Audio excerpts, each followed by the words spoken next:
Barbiturates and benzodiazepines are two important classes of central nervous system (CNS) depressant drugs that act primarily by enhancing the effects of gamma-aminobutyric acid, GABA, the main inhibitory neurotransmitter in the brain. Although both act on the GABA receptor complex, their mechanisms and clinical profiles differ significantly. Barbiturates bind to a distinct site on the GABA receptor and increase the duration of chloride ion channel opening. At high doses, they can even open the channel in the absence of GABA, resulting in generalized CNS depression that progresses from sedation and hypnosis to anesthesia, coma, and even death. This dose-dependent action gives barbiturates a narrow therapeutic index, making them potentially dangerous in overdose. They also induce hepatic microsomal enzymes, which leads to tolerance, dependence, and multiple drug interactions.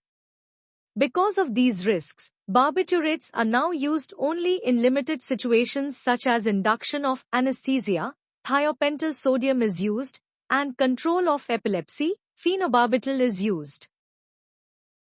In contrast, benzodiazepines act on a different site of the same GABA receptor but increase the frequency of chloride channel opening, and importantly, they act only in the presence of GABA.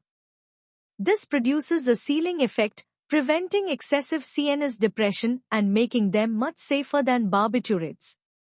Benzodiazepines selectively produce anxiolytic, sedative, hypnotic, anticonvulsant, and muscle relaxant effects without causing deep anesthesia or respiratory failure at therapeutic doses.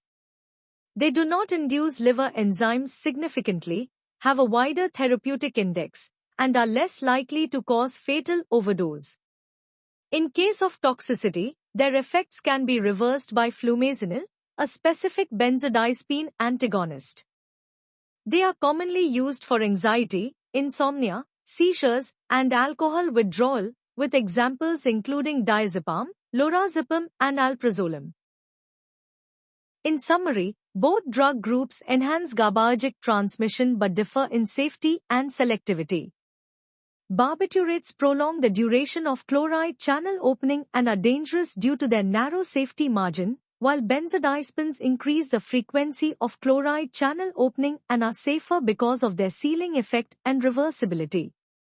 A simple way to remember this difference using the mnemonic is: barbiturates' duration is dangerous, benzodiazepines' frequency is friendly.